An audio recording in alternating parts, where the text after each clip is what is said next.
Bonjour à tous, c'est Floriane du blog Parents Naturellement. Aujourd'hui, je voulais vous parler de l'apprentissage du rangement. C'est clair que c'est un sujet majeur de conflit entre parents et enfants. Et en tant que parents, on aimerait tous avoir un enfant qui range ses affaires au fur et à mesure et ne pas voir notre salon s'entasser de jouets. Mais la bonne nouvelle, c'est qu'en fait, il est vraiment possible d'inculquer de bonnes habitudes de rangement très tôt aux enfants. Dans cette vidéo, je vais d'abord vous parler de la période sensible de l'ordre, qui est un concept montessorien qui permet de comprendre ça, pourquoi les enfants sont prédisposés à apprendre à ranger très tôt. Et ensuite, je vais vous parler de la méthode que j'ai appliquée avec mon fils pour lui apprendre à ranger tout petit. Et qui fonctionne très bien puisque maintenant, à 2 ans et demi, il range vraiment ses affaires au fur et à mesure sans aucun souci. Alors Maria Montessori explique le concept de période sensible. L'enfant entre 0 et 6 ans passe par un certain nombre de périodes sensibles. Une période sensible, c'est une période pendant laquelle il va concentrer beaucoup d'attention pour développer une acquisition en particulier. Et pour cela, il va chercher dans son environnement plein d'éléments pour se mettre en action et développer cette compétence. Par exemple, s'il est dans une période sensible pour attraper les petits objets, eh bien, il va chercher des petits objets, il va les repérer mieux que quiconque et il va chercher à les attraper. Et en fait, ces mises en situation lui permettent d'acquérir cette acquisition. Et ensuite, la période sensible passe et une fois qu'elle est passée, la sensibilité cesse, donc il va être beaucoup moins attiré par exemple par les petits objets, si on reprend cet exemple-là.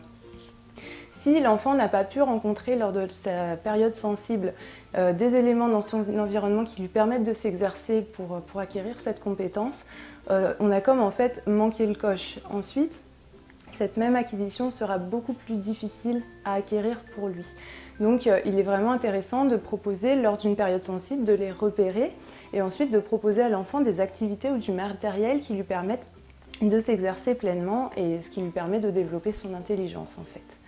Eh bien, sachez que tous les enfants passent dès les premiers mois de leur vie jusqu'à 2 ans, 2 ans et demi par une période sensible de l'ordre. Ça veut dire qu'ils sont extrêmement sensibles à l'ordre des choses. Ils aiment que les choses soient rangées à leur place, ils aiment pouvoir se repérer avec un environnement bien ordonné. Tout ça, ça les sécurise. C'est pour ça qu'ils sont vraiment disposés à ce qu'on leur apprenne à ranger très tôt parce qu'en fait ils aiment ça. Donc il n'y a pas lieu de culpabiliser en se disant non mais il est tout petit, il a 1 an et demi, je vais quand même pas l'embêter avec ça maintenant. Non, non, non, il n'y a pas de souci, votre enfant d'1 an et demi, il va adorer ça si vous lui montrez comment ranger. Si vous lui présentez un environnement bien ordonné, il va adorer ça. Ça va répondre à un besoin profond en lui. Pour expliquer cette période sensible de l'ordre et montrer à quel point elle peut prendre de l'ampleur chez les enfants, Maria Montessori donne 2 exemples. D'abord, elle raconte qu'une fois, une dame était venue chez elle avec un petit bébé de 6 mois, une petite fille, et en arrivant chez elle, elle a posé son ombrelle sur la table basse du salon. Et la petite fille s'est tout de suite mise à pleurer. Et là, Maria Montessori a suggéré à la dame de reprendre son ombrelle, ce qu'elle a fait, et la petite s'est calmée instantanément. En fait, ce qui l'a dérangée profondément, c'était qu'une ombrelle n'a pas sa place sur la table basse du salon. C'était un désordre pour elle, ça l'a dérangée vraiment, parce que voilà, ça c'était lié à sa période sensible de l'ordre. L'autre exemple qu'elle donne, c'était un petit garçon de 18 mois qui était avec sa maman, qui s'est mis à pleurer vraiment très fort, un énorme chagrin, et personne n'arrivait à le consoler ni à comprendre pourquoi il pleurait. Et Maria Montessori a suggéré à sa maman de remettre son manteau sur son dos, parce que comme elle avait trop chaud, elle l'avait mis sur son avant-bras. Et donc ce qu'elle a fait, et là le petit garçon s'est arrêté de pleurer, de crier instantanément. Et en fait là ce qui le dérangeait, c'était qu'un manteau normalement doit être porté sur le dos mais pas sur l'avant-bras. Voilà, ça donne une idée quand même, je trouve que c'est très intéressant. Ça permet de mesurer l'ampleur de cette sensibilité à l'ordre chez les tout-petits. Et moi, le sachant ensuite, j'ai vraiment pu l'observer avec mon fils vers l'âge de 18 mois. On a remarqué que par exemple, s'il trouvait une miette de pain par terre, il allait la mettre à la poubelle. S'il y avait un vêtement qui dépassait un peu du panier à linge, il allait l'y mettre complètement. Si une chaussure était tombée du placard à chaussures, il la remettait dans le placard à chaussures.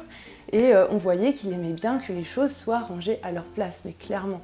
C'est lui qui nous faisait remarquer quand quelque chose n'était pas à sa place. Et il est arrivé effectivement qu'il se mette à pleurer et qu'il râle très fort parce que quelque chose n'était pas à sa place et qu'il ne pouvait pas l'y remettre de lui-même.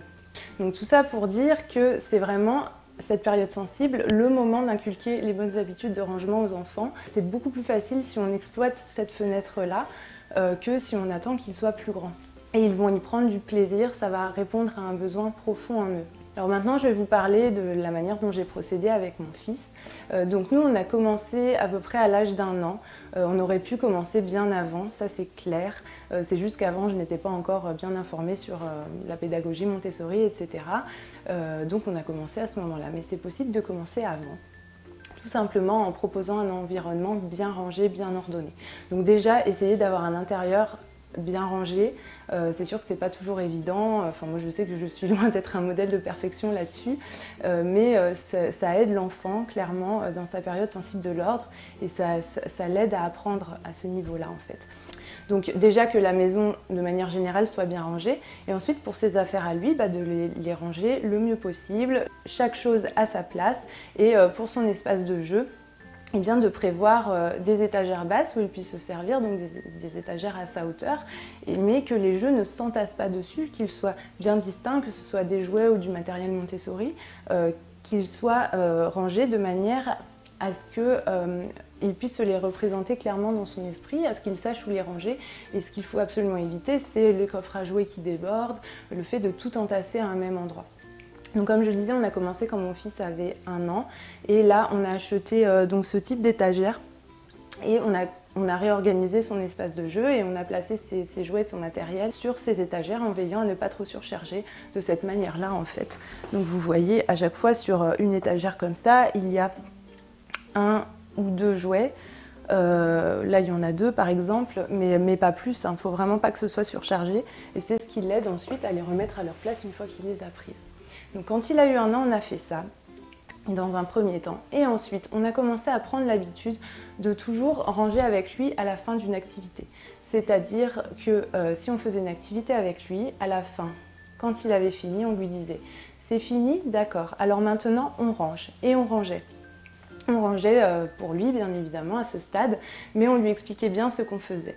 Et surtout, on était très assidus, on le faisait à chaque fois. À chaque fois qu'on faisait une activité, à la fin, on disait « c'est fini, ok, alors maintenant on range ». Et on allait ranger avec lui. On lui expliquait ce qu'on faisait, on lui montrait. Si jamais il sortait, par exemple, un jouet qu'il jouait et qu'ensuite il en sortait un autre, si on voyait qu'il avait fini avec le premier, on venait le voir et on lui disait « ah, avec ça tu as fini? D'accord, alors on range ». Et on le remettait à sa place, on lui montrait comment faire. Et ça, à chaque fois, on essayait d'être extrêmement assidus.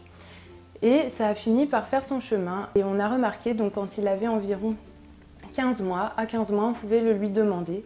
On ne faisait plus systématiquement, mais on lui demandait « tu as fini? On range ?» Et là, il commençait à cet âge-là à ranger de lui-même le jouet, le matériel sur l'étagère.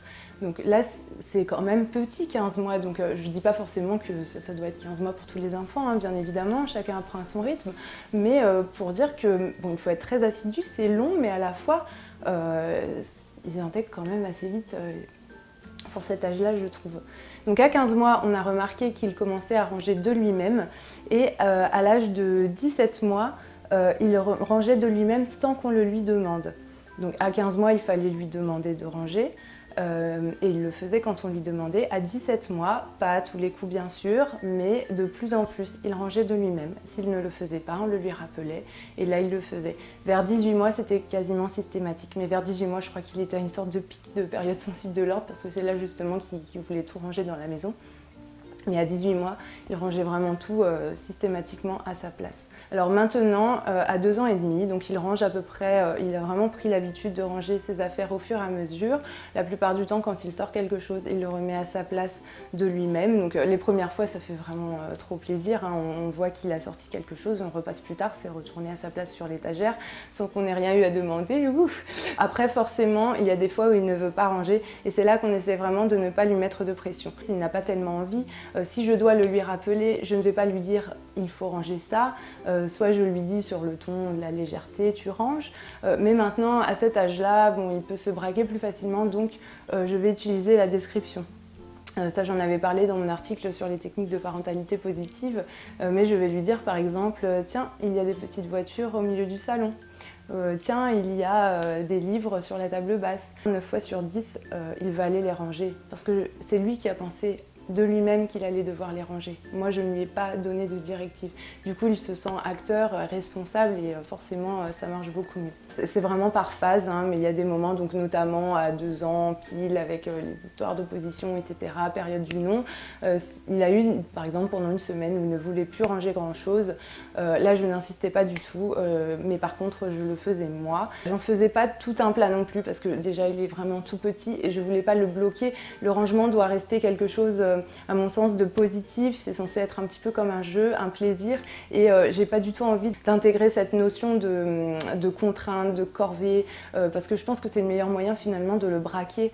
Donc j'essaye vraiment que ça reste quelque chose de positif. Donc si un jour, pour une raison ou une autre, il ne veut pas ranger quelque chose, à ce moment-là, en fait, ce que je fais, c'est que je l'invite à ce qu'on le fasse ensemble. Et en général, du coup, on le fait tous les deux.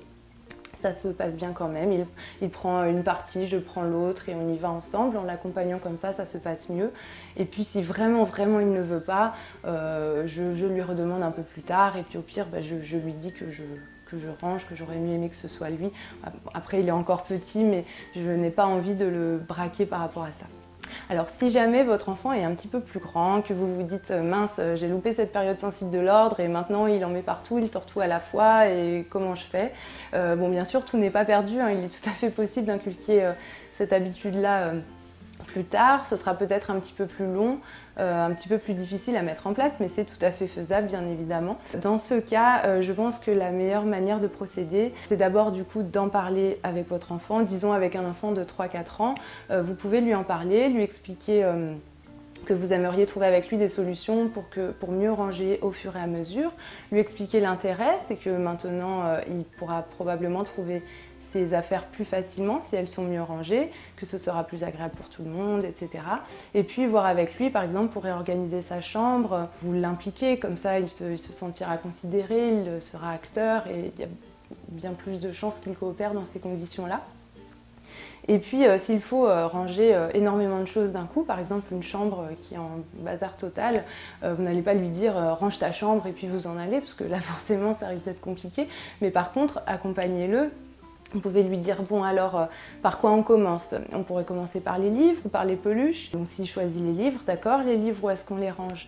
Sur l'étagère, ah bah oui, ceux-là, tu peux peut-être les mettre là. Et puis vous le guidez comme ça, vous l'accompagnez, vous le laissez prendre ses initiatives aussi, mais vous êtes là en support et puis pour le guider si jamais il a besoin, parce que s'il n'a pas l'habitude, il y a des chances qu'il soit un petit peu perdu. Et forcément, après, quand il le fera au fur et à mesure, il s'éparpillera moins, il sera moins perdu puisqu'il y aura moins à ranger à chaque fois. Quand il y a beaucoup d'un coup, forcément, la difficulté n'est pas la même. Voilà pour cette vidéo, j'espère qu'elle vous aura plu. Si c'est le cas, n'hésitez pas à vous abonner et à aimer avec le petit pouce bleu. Moi, ça m'aide et ça me motive. Merci, à bientôt pour la prochaine vidéo.